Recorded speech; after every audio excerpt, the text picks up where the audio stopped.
Essa minha participação na OPET tem três focos eu vou dizer. O primeiro foco foi de ser um pensador dentro da OPET, de traçar algumas linhas, de discutir os grandes princípios, o projeto político-pedagógico do Grupo OPET, que eu fiz isso com eles, que o projeto não é de uma pessoa só, a gente faz em grupo, tá? Então esse foi o primeiro foco. O segundo foco era a preocupação de que o material que nós produzíssemos fosse coerente com o projeto. Quer dizer, se o projeto busca um modelo de construção de conhecimento, eu tinha que ter um material. Então, por isso que eu entrei na editora OPET, como o consultor que dá a linha, que conversa com os autores, que lê o material, diz: você não está escrevendo dentro da linha da construção, você está escrevendo na linha da simples reprodução da informação. Diminua a informação, coloque mais situações, problemas complexos em que o aluno é obrigado a discutir. Dê mais sugestões, manda ele buscar no Google, manda ele buscar outra informação. Quer dizer, o material tinha que ser coerente com a proposta pedagógica. Agora, não basta você lhe mandar o material, porque nem sempre os professores tiveram na universidade um preparo suficiente para pegar um material e ir em cima do modelo. Então precisava alguém ir para o campo, e essa é a minha participação mais forte. Eu estou adorando de vir. Mas você vai para grupos pequenos. Hoje aqui uns 20 pessoas. Semana passada uma outra lá tinha 26 pessoas, que eu dei 4 horas de palestra para eles. Mas eles vibraram: professor. Eles tinham medo de me perguntar, dizendo assim: mas professor, o senhor é professor? Eu falei: nada, sou que nem vocês, né? A gente está em busca exatamente desse movimento de pequenos grupos que são o fermento. Quando eu dou palestra para 1000 pessoas, eu olho para aquelas 1000 pessoas e penso: quantos desses vão realmente se interessar? Quantos desses dizem: isso é babaquice, só falta 10 anos para me aposentar, por que eu vou começar a mudar minha cabeça, mudar meu modelo? Não, esse movimento que eu tenho feito na OPET, às vezes é cansativo, porque são horas de carro, horas de trabalho, de avião. Mas por que isso me realiza? Me realiza porque era tudo que eu estava buscando: semear a boa semente. E eu sei, porque o Cristo já disse há 2000 anos atrás: a gente semeia, uma parte cai na terra boa e produz, outra parte vai cair na beira do caminho e não produz nada, outra ia produzir, mas sufoca a boa semente, quando diz assim: isso seria tão bom, mas vai dar trabalho, mas eu tenho que estudar. Então tem professor que sufoca e não quer boa semente. Tem outros que acham: estou cansado disso aí. Mas outros vão dizer: vamos mudar. Então, se a gente conseguir um grupo pequeno que muda, aos poucos, cada um mudando, por quê? Eu não tenho ilusões.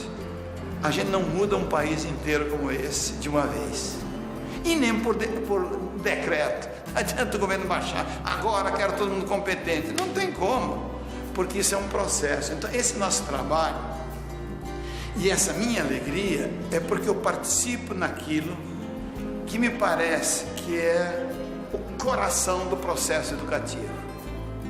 Onde que está o coração do processo educativo? Posso mudar de modelo, posso mudar de material. O coração, sabe como se chama? Formação do professor.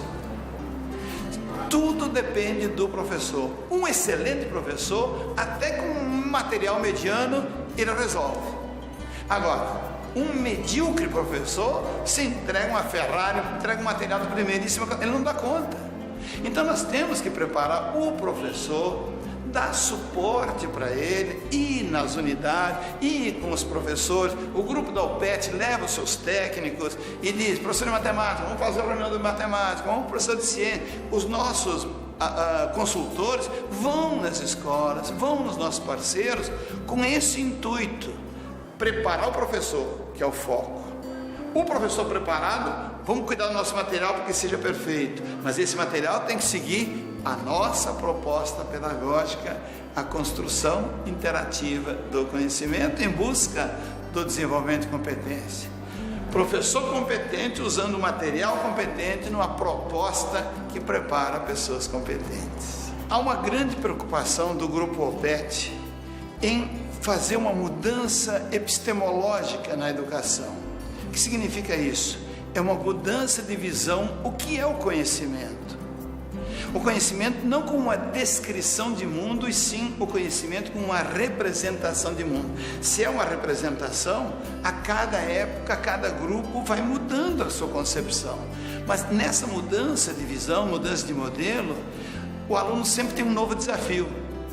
E não vai repetir o que responderam há 10 anos atrás, 15 anos atrás, 30 anos atrás. É um novo desafio dizer, e hoje, como é que isso é contextualizado? E hoje, com os novos recursos? E hoje, com a internet? Como é que nós vamos fazer do novo cidadão aquele cara capaz de construir conhecimento e, sobretudo, eu acho que aqui está a chave, que eu diria, do modelo OPET, não é fazer do aluno um depósito de informações, ele tem que ser o gestor da informação. Bom, de tudo que nós falamos até agora, existe um pano de fundo, e no projeto pedagógico da UPET, tem um item lá que chama um dos grandes valores do projeto pedagógico, que chama a escola cidadã. Então, a grande busca da UPET é a formação para a cidadania. Então a pergunta, o que é um cidadão? O cidadão, para mim, é aquele que tem um comportamento ético, e a ética como pano de fundo em toda a sua competência. E quando você me pergunta, qual é a diferença entre moral e ética? Porque todo mundo faz a confusão, o que é moral, o que é ético? Eu explico. Moral é tudo que é regra estabelecida no convívio social. Moral. Tem punição para quem descumpre. A ética, no entanto, é o conjunto de princípios e valores que regem a vida em comunidade. Ética não tem punição. Ética é o respeito à pessoa. A ética responde à pergunta. Quando você quer saber se está agindo eticamente, você pergunta, qual a consequência do meu ato? Se a consequência é boa para quem se dirige o ato, é ético. Se não é boa, é antiético. Professor, você prepara a sua aula? Sim. Por quê? Tem medo de punição? Não. Então não prepara por questão moral, você prepara por ética, respeito à pessoa.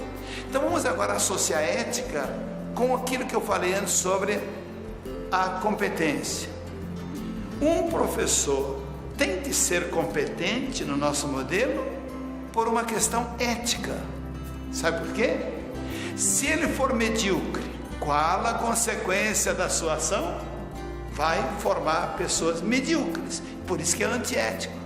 Se o professor for competente, vai formar pessoas competentes. Olha a ética em jogo. Qual a consequência das minhas ações?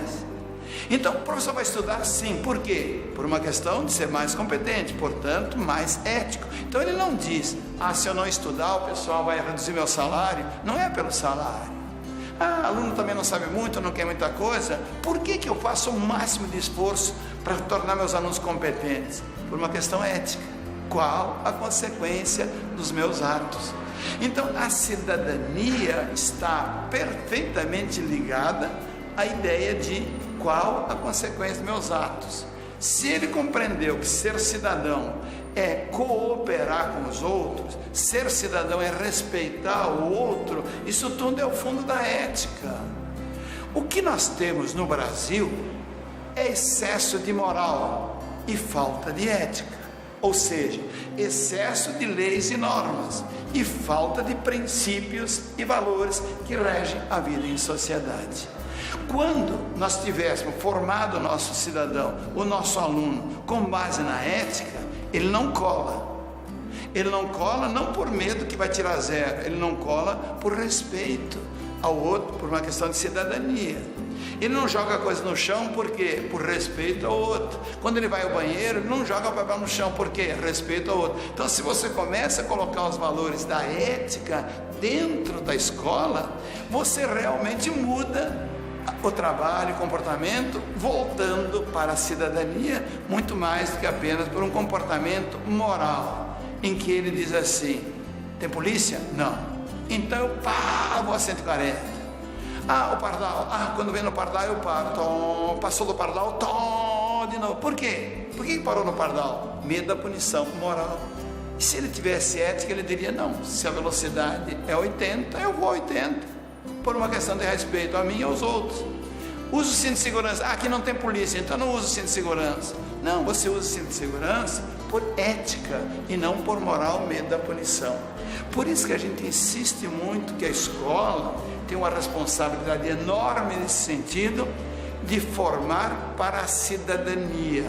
Então a escola não é só lugar de construção de conhecimento, de conteúdo, cognitivo. É o conteúdo cognitivo, sim, para ser competente, mas conteúdo de cidadania, que são os valores e os princípios que te levam a ser um cidadão completo. O grande foco do processo de educação na UPET é que o sujeito não deve ter apenas na escola o conhecimento, a informação.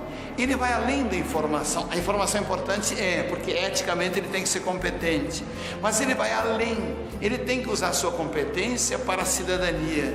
Por isso que a gente se preocupa em formar eticamente o sujeito, ou seja, que ele respeite o outro por respeito ético e não por medo de punição.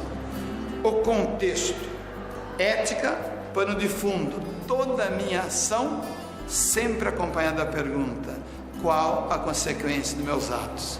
Por que eu tenho que ser competente? Por uma questão ética. Por que eu cuido do meu aluno? Por uma questão ética. Por que eu trato cada aluno como sujeito e não como indivíduo? Porque cada um é um. E cada um é um, ele tem que ter o respeito de minha parte e dos outros. Isto é a formação para a cidadania.